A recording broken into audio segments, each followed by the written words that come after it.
Malkajgiri parliament నియోజకవర్గ పరిధిలో BJP అభ్యర్థి ఈటెల రాజేందర్ ప్రచారం జోరుగా సాగుతోంది. దేశంలోని అత్యధిక ఓటర్లు ఉన్న నియోజకవర్గంగా రికార్డు సాధించిన ఈ నియోజకవర్గంలో ఇప్పటికే బీజేపీ అభ్యర్థి ఈటెల రాజేందర్ విజయం కన్ఫర్మ్ అంటూ సర్వేల్లో వెల్లడి అయింది.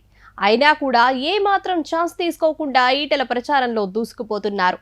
ప్రతి అసెంబ్లీ సెగ్మెంట్లో ప్రచారం చేస్తూ బీజేపీ గెలిస్తేనే దేశం మరింతగా అభివృద్ధి చెందుతుంది అని ఈ ఎన్నికలు దేశం కోసం అంటూ ప్రచారం చేస్తున్నారు. ఎన్నికల ప్రచారంలో భాగంగా ఈటెల సోమవారం కండ్లకోయ గ్రామం కాలనీ మీటింగ్ లో పాల్గొని ప్రసంగించడం జరిగింది.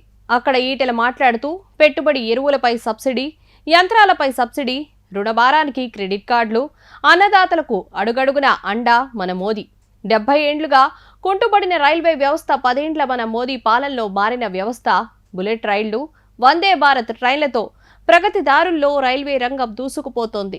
మల్కాజ్గిరిని అద్భుతంగా తీర్చిదిద్దుతా, నిండు మనసుతో ఆశీర్వదించండి.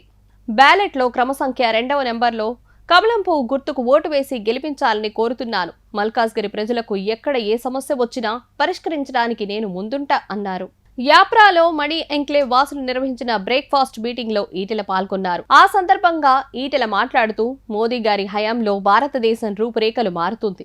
76 ఉన్న విమానాశ్రయాలు 153 అయ్యాయి. రైల్వే స్టేషన్లు విమానాశ్రయాల మాదిరిగా అభివృద్ధి చెందుతున్నాయి. 12 కోట్ల టాయిలెట్లు కట్టించి పేదవారి బ్రతుకుల గురించి ఆలోచించారు. జీఎస్టీ అమలు చేసిన దిశాలి. అధికారం కోసం కాదు, ప్రజల కోసం ఆలోచన చేసే వ్యక్తి. ప్రభుత్వం అంటే కేవలం అభివృద్ధి మాత్రమే కాదు, ప్రజల విశ్వాసాలను కూడా కాపాడాలి. 500 ఏళ్ల నుండి ఎదురు చూస్తున్న రామ మందిరాన్ని నిర్మించారు. మరోపక్క ప్రపంచ ఆర్థిక వ్యవస్థలో 11వ స్థానంలో ఉన్న భారత్ను 5వ స్థానానికి తీసుకువచ్చారు. మళ్లీ అవకాశం ఇస్తే 3వ స్థానానికి తీసుకువస్తా అని హామీ ఇస్తున్నారు. ఈ ఎన్నికలను దేశం కోసం, జాతీయత కోణంలో చూడాలి. దేశం సుస్థిరంగా ఉండాలి అంటే, మన సంస్కృతి సాంప్రదాయాలు కాపాడాలి అంటే అది బీజేపీతోనే సాధ్యం.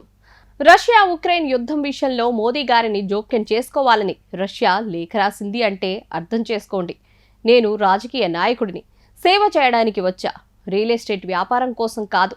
మీకు నిత్యం అందుబాటులో ఉంటాను. నన్ను సంపూర్ణంగా ఆశీర్వదించండి అన్నారు.